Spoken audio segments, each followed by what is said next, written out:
नमस्कार दोस्तों, आज का जो हमारा लेक्चर है वो है types of number sets. Types of number sets का मतलब है संख्याओं का समुच्चय। संख्याओं का समुच्चय।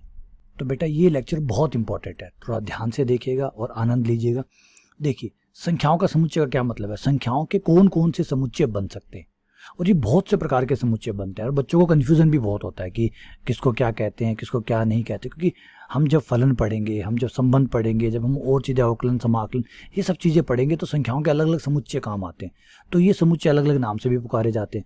तो ये क्या होते हैं, किस समुच्चय में कौन कौन आता है, कौन नहीं आता, ये डिटेल से बात करने की जरूरत पड़ती है। तो शुरुआत करते हैं संख्याओं के समुच्चय से।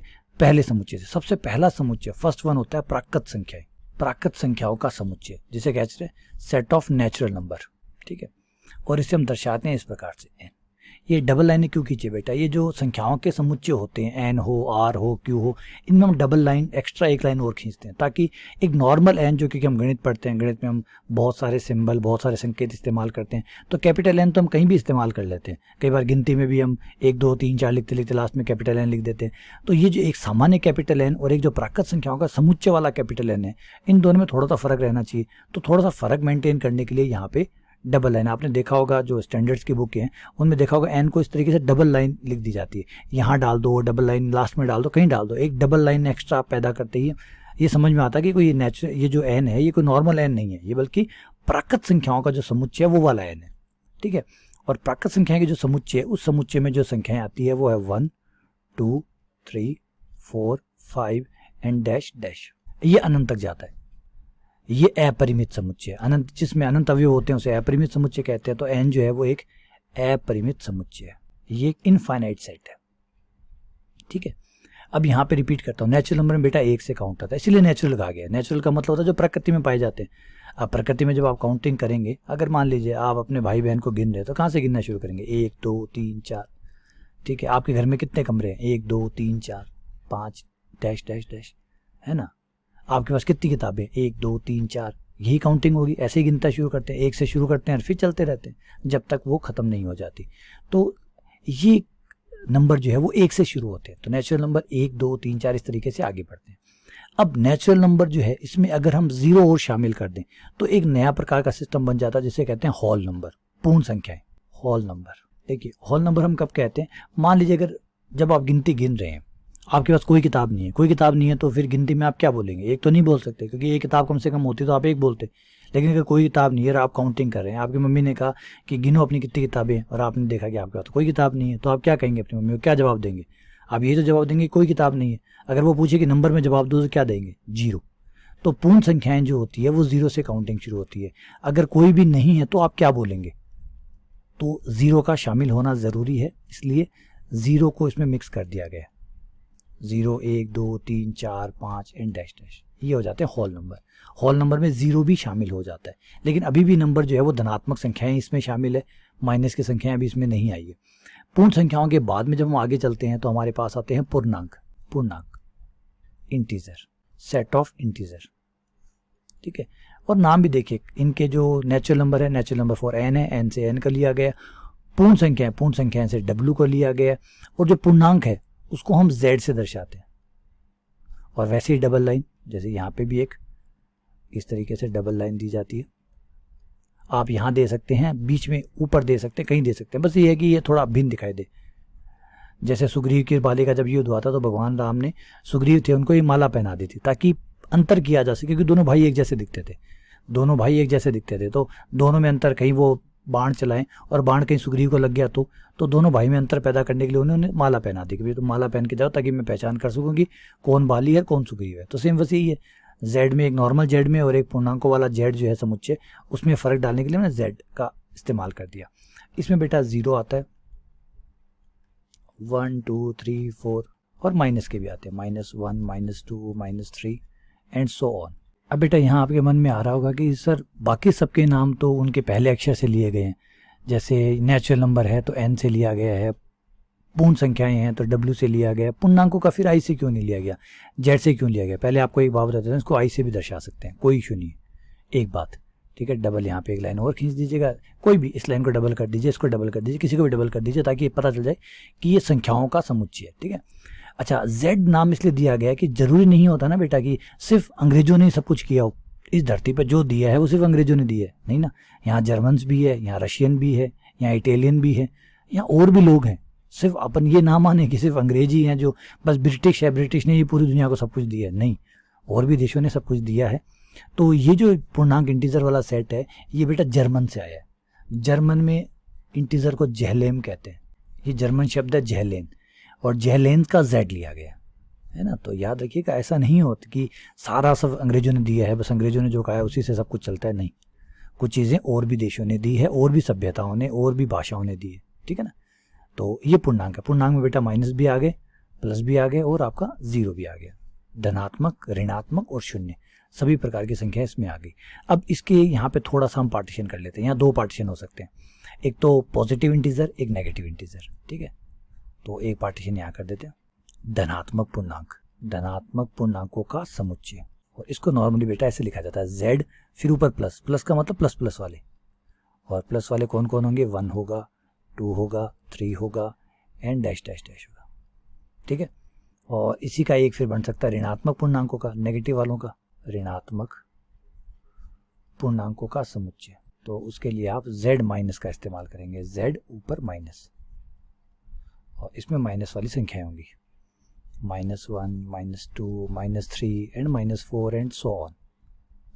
ये हो गया z माइनस, ठीक है। ऋणात्मक पूर्णांक और धनात्मक पूर्णांक, बेटा इसको पॉजिटिव कहते हैं, रिपीट कर रहे हैं उसके नाम को, positive integer, set of positive integer. कोई बच्चे जो इंग्लिश मीडियम के हैं वो थोड़ा ध्यान दें, क्योंकि हिंदी मीडियम, हिंदी शब्दों से अगर प्रॉब्लम हो तो इंग्लिश में भी मैं साथ साथ में लिख रहा हूँ। तो इनको कहते हैं पॉजिटिव इंटीजर, इनको कहते हैं negative integer, set of positive integer, set of negative integer. अब बेटा यहाँ पे एक और ज़बरदस्त बात है जो बहुत कम लोगों को पता होती है। अब यहाँ जो बताने जा रहा हूँ उसको अच्छे से सुनिएगा। z प्लस में अगर 0 शामिल कर दिया जाए तो आप इसको क्या बोलेंगे। एक चीज़ आपको यहाँ समझने लायक है कि z जो है वो सिर्फ पॉजिटिव और नेगेटिव से नहीं बना, इसमें 3 प्रकार के नंबर है। रिपीट कर रहा हूँ बेटा, 3 प्रकार के नंबर है। इसमें धनात्मक पूर्णांक है, इसमें ऋणात्मक पूर्णांक है, और एक ऐसा भी नंबर है जो ना धनात्मक है ना ऋणात्मक है। तो z में 3 प्रकार की संख्याएं होती है। एक रिपीट कर रहा हूँ, इस बात को अच्छे से सुनिए, यहाँ पे रुकिए, ठहरिए, सुनिए। z में 3 प्रकार की संख्याएं हैं, 2 प्रकार की नहीं है, धनात्मक और ऋणात्मक। ना 0 ना धनात्मक में आता है ना ऋणात्मक में आता है। तो धनात्मक नहीं है, ऋणात्मक नहीं है, 3 प्रकार की संख्याएं हैं, एक धनात्मक, ऋणात्मक और उदासीन या न्यूट्रल जिसे आप कह सकते हैं, या शून्य। शून्य को आप खाली शून्य से बोलते तब भी चल जाएगा। तो 3 प्रकार की संख्या, यहाँ 2 नहीं है, ठीक है ना। तो अब अगर 0 शामिल कर लिया जाए तो उसको धनात्मक तो आप नहीं कह सकते। अगर 0 भी शामिल कर लिया जाए, और उस समुच्चय को हम ऐसे लिखते हैं, z प्लस और फिर नीचे 0 लिख देते हैं, मतलब 0 भी शामिल है, प्लस की संख्याएं भी शामिल है और 0 भी शामिल है। अब क्वेश्चन ये है कि इसको बोला क्या जाएगा। अब आप धनात्मक तो नहीं बोल सकते, आप धनात्मक तो उसको नहीं बोल सकते, क्यों, उसमें 0 भी है, 0 धनात्मक नहीं होता। आप खाली 0 भी नहीं बोल सकते क्योंकि इसमें धनात्मक भी है। अब इसे क्या बोलेंगे आप, सुनिए बेटा बात को, यहाँ पे यही बड़ा फर्क है। इसको क्या बोलेंगे आप, धनात्मक नहीं बोल सकते क्योंकि 0 है इसमें, 0 सिर्फ 0 नहीं बोल सकते क्योंकि धनात्मक भी है। तो क्या बोलेंगे आप इसको, यहाँ आप इसको बोलेंगे, इसमें 2 प्रकार के नंबर है, 3 प्रकार के टोटल नंबर थे, धनात्मक, ऋणात्मक और शून्य। तो 0 और धनात्मक इसमें आ गए, इसमें ऋणात्मक नहीं है, तो आप इसको कह सकते हैं कि इसमें नॉन नेगेटिव है, इसमें ऋणात्मक कुछ नहीं है, non negative integer, set of समुच्चय है नॉन नेगेटिव इंटीजर, या हिंदी में इसको कहते हैं ऋणोत्तर पूर्णांक, ऋणोत्तर। तो बेटा इसमें ये बोला गया है क्योंकि इसमें 0 है, इसमें पॉजिटिव है, इसमें नेगेटिव नहीं है, तो उसको कहा गया non negative integer, set of non negative integer, जिसमें नेगेटिव नहीं है।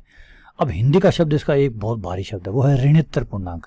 अब ऋणोत्तर से फीलिंग ये आती है कि ऋण वाले, माइनस वाले होंगे, लेकिन हिंदी में इसका अर्थ होता है जो ऋण नहीं है, जो नेगेटिव नहीं है, नॉन नेगेटिव है, ये इसका मतलब होता है। तो मैंने पहले आपसे शुरुआत में कहा था कि बेटा हिंदी के साथ साथ इंग्लिश भी पढ़ के चलिएगा, क्योंकि हिंदी में अगर कोई चीज़ कंफ्यूज कर दे तो आप इंग्लिश में साथ में, क्योंकि आपका जो पेपर आएगा वो हिंदी इंग्लिश दोनों में आएगा। तो हिंदी में जितना समझ में आता है ठीक है, नहीं समझ में तो इंग्लिश से भी आप समझ सकते हैं, और पेपर में 1% बहुत मायने रखता है। तो इस चीज़ का ध्यान रखें। तो ऋणोत्तर पूर्णांक कहते हैं इनको, ऋणोत्तर पूर्णांकों का समुच्चय जिसमें ऋण नहीं होंगे, ऋण नहीं होंगे मतलब 0 होगा और प्लस के होंगे, ठीक है। इसी प्रकार बनता है धनोत्तर, z प्लस ये प्लस तो हम ले चुके। अब -0, z -0, इसमें आपका 0 होंगे और माइनस के नंबर होंगे। इसे आप कहेंगे set of non positive integer, set of non positive integer या धनेतर पूर्णांक। तो बेटा ऐसे जो शब्द आते हैं ना तब हिंदी से डर लगने लग जाता है। तो अब याद रखिएगा धनेतर पूर्णांक। इसीलिए अच्छी बात ये रहती है कि जब हम कॉलेज में आते हैं तो हिंदी इंग्लिश दोनों साथ चल रहे थे। देखिए हिंदी इंग्लिश का नाम है वो एकदम सही है, नॉन पॉजिटिव इंटीजर, जो पॉजिटिव नहीं है, नॉन पॉजिटिव जो पॉजिटिव नहीं है। अब पॉजिटिव नहीं है तो वो क्या है, या तो वो 0 होगा या वो नेगेटिव होंगे, ठीक है ना। तो इन्हें धनेतर पूर्णांक कहते हैं।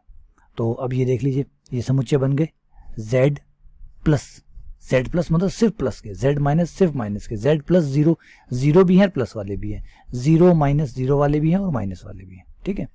तो z के बाद में यहाँ z कंप्लीट हो जाता है। z के बाद आता है हमारा परिमेय संख्याएं, परिमेय संख्याओं का समुच्चय, परिमेय संख्याओं का समुच्चय, set of rational number, set of rational number. और इनको दर्शाया जाता है q से। अब आप कहेंगे सर इसको q से क्यों, नाम तो इसका यहाँ पे 2 डबल लाइन कर दिए, चाहे आप q को o को जो बीच वाला गोला है उसको डबल कर दीजिए ताकि पता चल जाए कि ये नॉर्मल q नहीं है बल्कि संख्याओं वाला q है। संख्याओं वाला q मतलब परिमेय संख्याओं का समुच्चय। तो रैशनल का तो आर आना चाहिए, q क्यों आ रहा है। फिर वैसे भी बात बेटा, परिमेय संख्याओं को इंग्लिश में रैशनल कहते हैं। अब रैशनल नंबर कहने का मतलब ये नहीं है कि अंग्रेजों ने इसको बनाया था, ये भी जर्मन से आया था। जर्मन में q जो होता है, q का मतलब होता है कोशेंट, q शब्द का मतलब होता है कोशेंट और कोशेंट का मतलब होता है भाग। परिमेय संख्याएं भाग से बनते हैं, 2 पूर्णांकों का जब आप भाग देते हैं, भाग दे के जो बनता है वो q होता है। तो इसकी परिभाषा देखिए, इसकी परिभाषा बिल्कुल वो है। q क्या है, एक समुच्चय है, किसका, x का। x कौन, जिसे आप p बटा q में लिख सकते हैं, p बटा q। कौन p और कौन q, p और q पूर्णांक है जहां q 0 नहीं हो सकता। ये लीजिए ये परिभाषा। आइए धीरे धीरे पढ़ते हैं आराम से तसल्ली से। q परिमेय संख्याओं का समुच्चय कहलाता है, दर्शाया जाता है q द्वारा। q क्या है, समुच्चय है संख्याओं का x का। x क्या है, p बटा q से बनाया गया है। p बटा q क्या है, p और q पूर्णांक है जिसमें q 0 नहीं है। आप एक p लेंगे एक q लेंगे, दोनों का भाग देंगे, उसे भाग से जो बनेगा वो q कहलाएगा। ये यूं मानिए कि परिमेय संख्याओं में वो संख्याएं होती है जो इस तरीके से अनुपात के रूप में लिखी जाती है, भाग के रूप में लिखी जाती है, बट्टे के रूप में लिखी जा सकती है, भिन्न के रूप में लिखी जा सकती है। तो इन्हें हम कहते हैं परिमेय संख्याओं का समुच्चय। तो वो संख्याएं जो बट्टे में आ सकती है, बट्टे में लिखी जा सकती है, पूर्णांक बटा पूर्णांक, जहाँ नीचे वाला पूर्णांक 0, क्योंकि ऑब्वियसली बात है नीचे वाला तो 0 नहीं हो सकता, क्योंकि नीचे वाला 0 होगा तो फिर तो ये संख्या ही नहीं बनेगी। तो ऑब्वियसली बात है 0 नीचे नहीं होगा, तो नीचे 0 को छोड़ के बाकी कोई पूर्णांक लीजिए, माइनस लीजिए, प्लस लीजिए। ऊपर चाहे आप 0 भी ले सकते हैं, क्योंकि 0 में भाग तो किसी का भी जा सकता है। तो ऊपर सारे जेड ले सकते हैं, नीचे वाले में सिर्फ प्लस वाले और माइनस वाले ले सकते हैं, 0 नहीं ले सकते। तो इस प्रकार जितने नंबर्स बनेंगे वो सब किस में होंगे, q में होंगे। तो q कहलाएगा परिमेय संख्याओं का समुच्चय। अब परिमेय संख्याओं का समुच्चय के बाद में आता है अगला। अब परिमेय संख्याओं में भी थोड़ा सा विभाजन कर लेते हैं, धनात्मक परिमेय संख्याएं, ऋणात्मक परिमेय संख्याएं, है ना। इसका एक स्पेशल क्लास और बना लेते हैं, धनात्मक परिमेय संख्याएं, धनात्मक परिमेय, positive rational number, positive rational number. q से तो हम दर्शा ही रहे हैं और q के साथ हम एक प्लस का चिन्ह और लगा देते हैं, q प्लस मतलब पॉजिटिव। तो इसको बड़े आसान से आप बता सकते हैं कि भाई q प्लस एक समुच्चय है x का। x कहाँ से लिया गया, q से लिया गया, मतलब परिमेय संख्याओं से लिया गया, लेकिन वो परिमेय संख्याएं ली गई है जो 0 से बड़ी है। धनात्मक है ना, धनात्मक क्या होता है, जो 0 से बड़ा होता है। तो 0 से बड़े नंबर जो हैं वो आपने लिए हैं, वो वही परिमेय संख्याएं आपने चूज की है जो 0 से बड़ी है, वो q प्लस में चलेगी। अब यहीं से बन जाता है ऋणात्मक का। दूसरा हमारा आ जाता है ऋणात्मक परिमेय संख्याएं, ऋणात्मक परिमेय संख्याएं, नेगेटिव रैशनल नंबर। तो q से तो जैसे दर्शा ही रहे हैं आप, q के साथ आप माइनस का चिन्ह लगा दीजिए और q माइनस एक समुच्चय है x का, और x कहाँ से लिया गया है, परिमेय संख्याओं से लिया गया है। और कौन सी परिमेय संख्याएं ली गई है, जो 0 से छोटी है, ठीक है। ये आपकी होगी q माइनस। अब यहाँ पे भी 0 शामिल कर सकते हैं, है ना, जैसा अभी जेड में किया था वैसे ही हो सकता है यहाँ पे भी।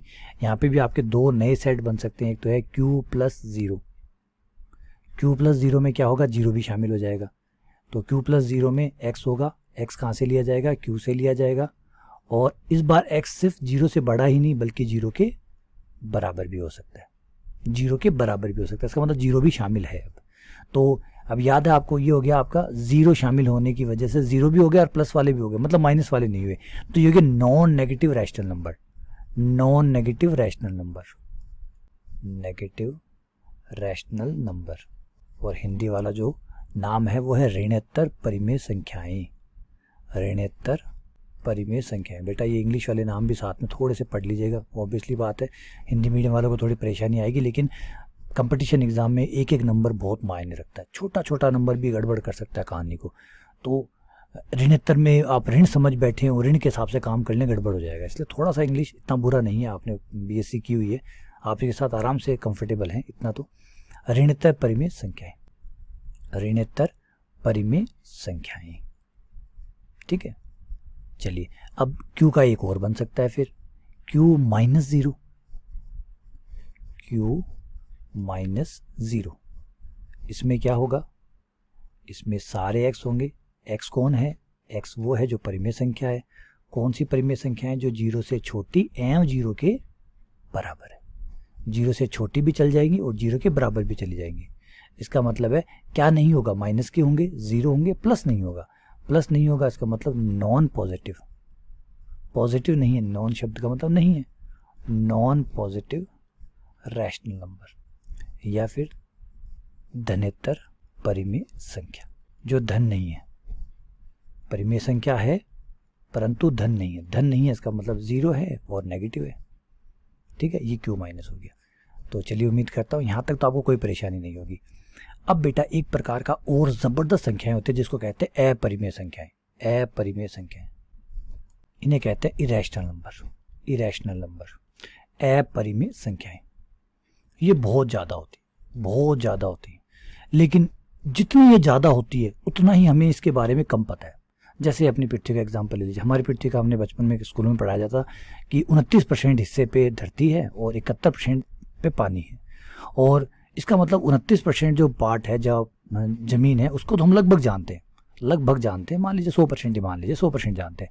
लेकिन उसके अलावा 71% हमारा पानी वाला हिस्सा है और उसमें हम एक निश्चित गहराई तक, एक निश्चित लंबाई दूरी तक ही हम इसको जानते हैं। समुद्र में कितने जानवर है क्या नहीं है, ये सब चीज़ें हम नहीं जानते। यानी पृथ्वी का एक बहुत बड़े हिस्से के बारे में हम नहीं जानते। जितना हम जानते हैं वो तो बहुत थोड़ा सा है, जितना हम नहीं जानते वो बहुत बड़ा है। सेम यही है अपरिमेय संख्याओं की कहानियाँ। हमारे जितने जो टोटल नंबर है, जितने टोटल नंबर है, उन टोटल नंबर में से 2 प्रकार के नंबर हैं, परिमेय एवं अपरिमेय। यानी आप किसी भी नंबर, जितने भी आपके नंबर्स होते हैं, जिसे आप नंबर कहते हैं, जिसे आप नंबर कहते हैं, वो या तो परिमेय होता है या अपरिमेय होता है, ठीक है। लेकिन परिमेय जो होता है वो उतने नहीं है जितने अपरिमेय। अपरिमेय बहुत बहुत बहुत ज़्यादा है, बहुत बहुत ज़्यादा नंबर है। तो अपरिमेय संख्या फिलहाल तो इवन देखिए इनकी परिभाषा तक हमारे पास नहीं है। हम अभी परिभाषा में क्या लिखेंगे, जो संख्या परिमेय नहीं है, अगर परिमेय है तो है, नहीं है तो अपरिमेय। परिभाषा देखिए, यदि कोई वास्तविक संख्या परिमेय संख्या नहीं है, नहीं से काम चला रहे हैं, परिमेय संख्या नहीं है तो वह अपरिमेय संख्या कहलाती है। मतलब परिमेय नहीं है तो अपरिमेय, तो वह अपरिमेय संख्या कहलाती है। तो परिभाषा देखिए कितनी कमजोर परिभाषा है। मजा आया नहीं आया? मतलब दिन नहीं है मतलब रात है, रात की कोई परिभाषा नहीं है, रात की कोई परिभाषा नहीं है। दिन नहीं है इसका मतलब रात है, दिन है इसका मतलब दिन है, दिन नहीं है मतलब रात है। तो कमजोर परिभाषा कहते हैं इसको। लेकिन करे क्या, अपरिमेय संख्याओं का इतना, गणित का इतना लंबा चौड़ा इतिहास होने के बाद भी अपरिमेय संख्याओं के बारे में हम कुछ भी नहीं जानते। यूँ मानिए कि एक समुद्र के अंदर आप सिर्फ एक बूंद के बारे में जितना जानते हैं, उससे भी कम आप अपरिमेय संख्याओं के बारे में जानते हैं। दुर्भाग्य की बात है लेकिन सच है। परिमेय संख्याओं के बारे में बहुत जानते हैं, जितना भी हम कुछ पढ़ते हैं वो परिमेय संख्याओं के बारे में चलता है। अपरिमेय संख्याओं के बारे में हमारी कोई नॉलेज नहीं है। अब नॉलेज, बस परिभाषा ही देखिए कितनी कमज़ोर है।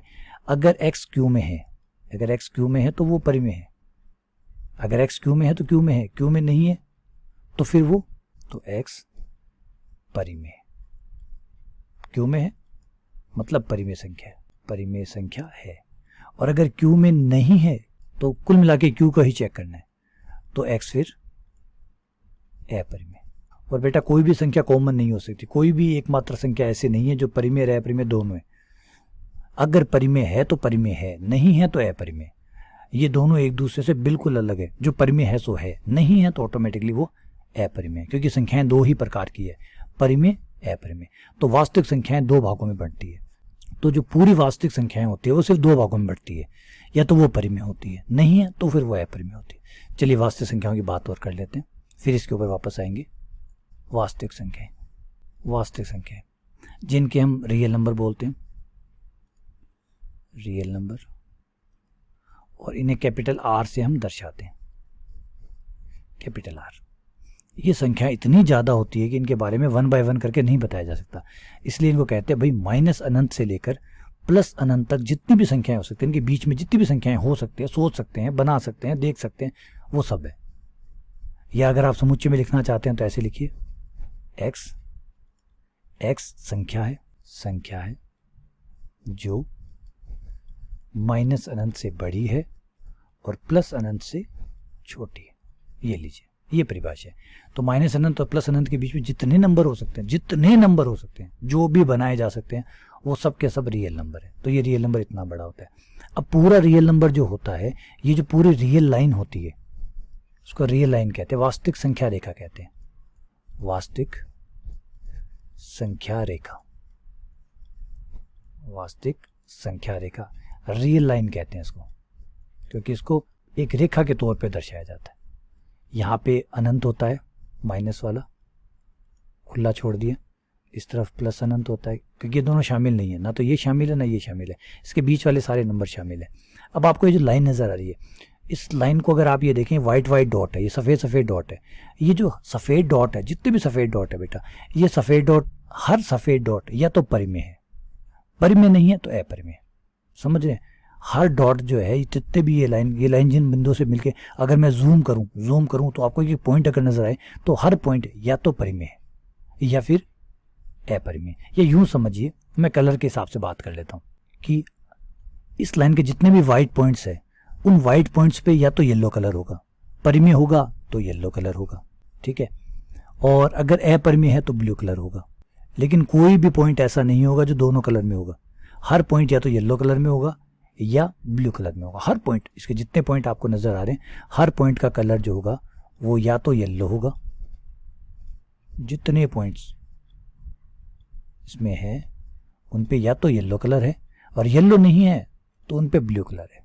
कोई भी पॉइंट बेटा ऐसा नहीं बचेगा जिस पे कलर ना हो, और एक सिंगल कलर ही होगा, चाहे तो ब्लू चढ़ जाए उस पर और ब्लू ये वाला ना चढ़े तो फिर येलो हो जाए, एक कलर होगा। और एक कमाल की बात आपको यहाँ और बताना चाहूँगा कि जब आप इस पूरी लाइन को कलर करेंगे तो आप देखेंगे कि येलो कलर के जो पॉइंट्स है वो तो बहुत कम है, और ब्लू कलर के पॉइंट्स बहुत ज़्यादा है। मतलब ऐसा लगेगा कि पूरे रियल लाइन पे येलो कलर तो बहुत कम है, नदारद है, खाली नदारद है। जैसे मेरी स्क्रीन को देखिए, मेरी स्क्रीन में ब्लैक पॉइंट्स कितने हैं तो आप कहेंगे अनगिनत है। ये देखिए पूरी स्क्रीन ब्लैक है, तो ये ब्लैक पॉइंट्स है सारे। ऑब्वियसली बात है, ब्लैक पॉइंट्स जुड़ के तो स्क्रीन बनाई होगी, तो ये सब ब्लैक पॉइंट्स है।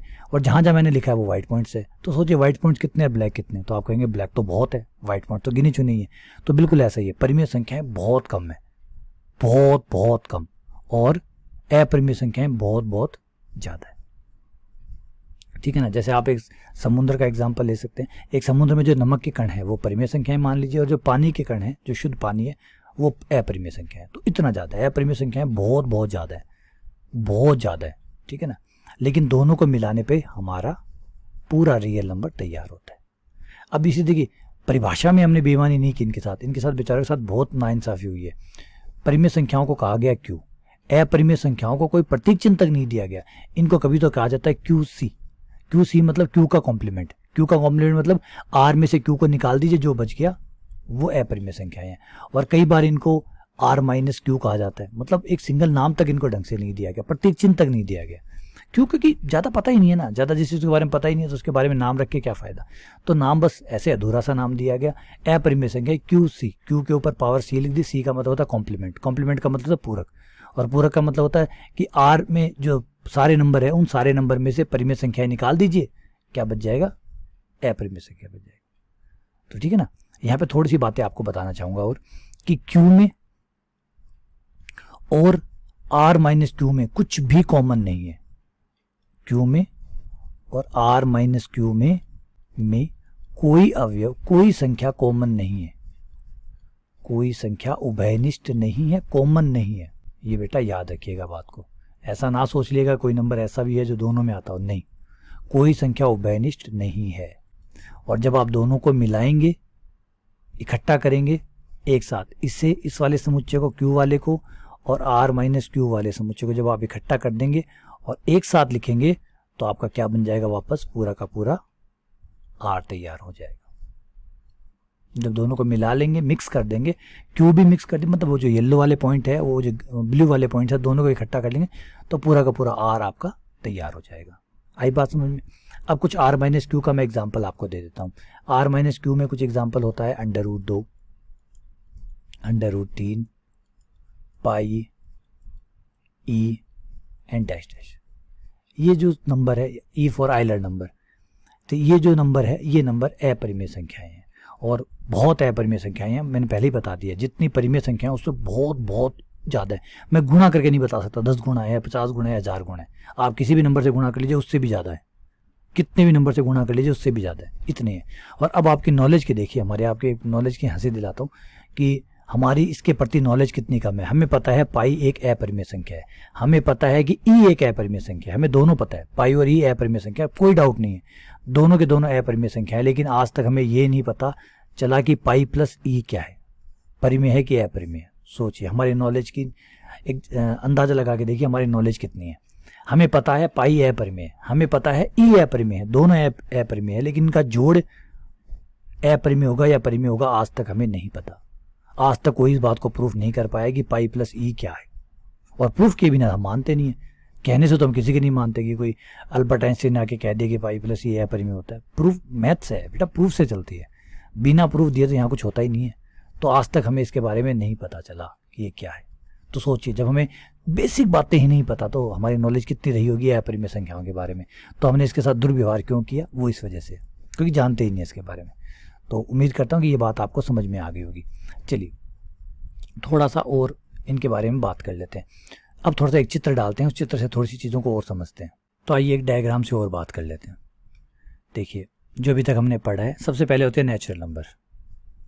नेचुरल नंबर 1 2 3 4 5 6 7 है ना, 1 2 3 4 5 ये चलते रहते हैं। फिर इसमें 0 शामिल करते ही ये बन जाता है होल नंबर।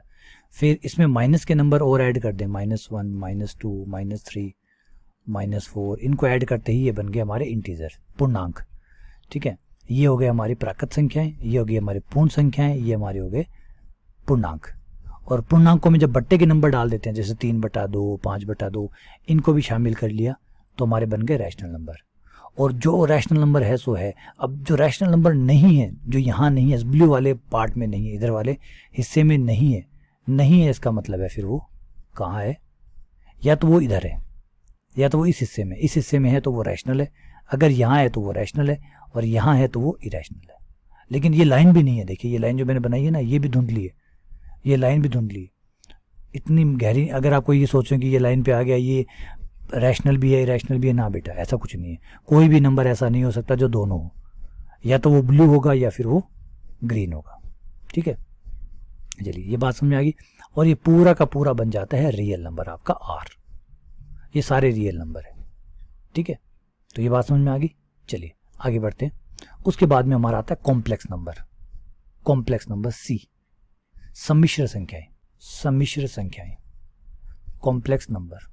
ये हमारे कोर्स का एक हिस्सा भी है, आगे जाके इसके बारे में खूब हमें पढ़ना भी पड़ेगा, कॉम्प्लेक्स नंबर के बारे में। फिलहाल सिर्फ ये समझ लेते हैं कि कॉम्प्लेक्स नंबर का जो सेट होता है उसको आप C से दर्शाते हैं, C फॉर कॉम्प्लेक्स, और ये डबल लाइन यहाँ पे आप खींच सकते हैं। और इसमें क्या है, इस पे भी नंबर है। कौन से नंबर है, जिनको आप A + आइटा B करके लिख सकते हैं, और A और B आपको रियल नंबर से लेने हैं। आपको रियल नंबर से A और B लेते चले जाने हैं और A + आइटा B करके कंप्लीट करना है। यहाँ आइटा कौन है, आइटा √-1 है, √-1 का नाम आइटा है। तो इस प्रकार जितने नंबर बनेंगे, ठीक है, आपको नंबर बनाना समझा देता हूँ कि कैसे बन रहे। देखिए ये आपका सेट है रियल नंबर का, इसमें सारे रियल नंबर है, dot dot dot dot dot, सारे रियल नंबर आपके यहाँ है। ठीक है, अब आपको क्या करना है, 2 रियल नंबर छांटने हैं और एक रियल नंबर को इस बॉक्स में लिखना है, एक रियल नंबर को इस बॉक्स में लिखना है।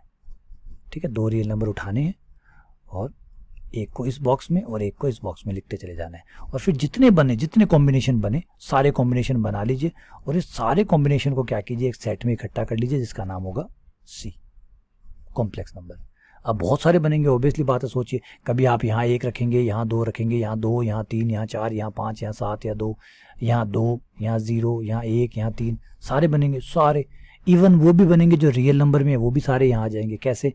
जब यहाँ पे आप 0 रखेंगे, यहाँ 0 ले लेते हैं, यहाँ 1 रखेंगे तो 1 यहाँ आ जाएगा। 1 + 0 आइटा जो कि 1 ही होगा, 1 + 0 आइटा। अब 0 से गुणा कर रहे हैं तो 0 जाएगा, ये 1 हो जाएगा तो 1 आ गया। तो 1 यहाँ था तो 1 यहाँ पहुँच गया। फिर 2 लेंगे, यहाँ 2 लिखेंगे, यहाँ 0 रहने दीजिए, यहाँ 2 लिखिए तो 2 भी यहाँ पहुँच जाएगा। फिर एक बार यहाँ से 5/2 उठा लीजिए, मान लीजिए यहाँ 5/2, यहाँ 0 लेने पर यहाँ 5/2 यहाँ पहुँच जाएगा। तो यहाँ आपने लिया -3, यहाँ -3 ले लीजिए, यहाँ 0 ले लीजिए तो -3 + 0 आइटा, ये भी कितना होगा, -3, ये भी यहाँ पहुँच जाएगा। तो √2, तो आप √2 + 0 आइटा, √2 + 0 आइटा, ये क्या हुआ, एक समिश्र संख्या हुई, लेकिन है तो √2 ही, ये √2 आपका यहाँ पहुँच गया। तो आपके सारे के सारे रियल नंबर भी यहाँ पहुँच जाते हैं। तो रियल नंबर तो होते ही होते हैं, प्लस जिनमें आइटा आते हैं वो भी होते हैं, क्योंकि आइटा के साथ 0 आएगा तो वो एक तरह से रियल नंबर होगा, और आइटा के साथ जब कोई नंबर आएगा 1, 2, 3, 5, 7 कुछ आएगा तो वो आइटा वाले नंबर और बनेंगे, मतलब काल्पनिक नंबर और बनेंगे। तो रियल नंबर भी बनेंगे, काल्पनिक नंबर भी बनेंगे, तो सारे बनेंगे। तो ये जो है आपका पूरा सेट, इस सेट से भी भाई एक बड़ा और सेट होता है, इस सेट से भी बड़ा एक सेट और होता है जिसका नाम होता है कॉम्प्लेक्स नंबर, वो इससे भी बड़ा होता है। या एक काम करते हैं ना, इससे बेहतर, ये जो वाइट कलर वाला है इसको कॉम्प्लेक्स नंबर कह देते हैं, क्योंकि इस वाइट कलर वाले जो बॉक्स है, इस बॉक्स के अंदर ही तो रियल नंबर आ रहा है, तो ये कॉम्प्लेक्स नंबर है। तो कॉम्प्लेक्स नंबर के अंदर रियल नंबर आते हैं, रियल नंबर के अंदर परिमेय अपरिमेय आते हैं, परिमेय के अंदर पूर्णांक आते हैं, पूर्णांक के अंदर पूर्ण संख्याएं आती है, पूर्ण संख्याओं के आगे पूर्ण संख्या के आगे प्राकृत संख्याएं आती है। तो इस तरीके से ये तैयार होता है। और मैंने आपको सारी चीज़ें खुलकर डिटेल से बता दी है, अच्छे से समझा दी है, ठीक है। अब यहाँ पे एक थोड़ा सा मैं एक गलती आपकी ठीक करना चाहूँगा। नॉर्मली बच्चे ऐसे बोलते हैं, देखिए आपको ध्यान रखना होगा, छोटी छोटी बातों का ध्यान रखना होगा। जो आप बोलते हैं वो बड़ा ही संयम के साथ बोलना होगा।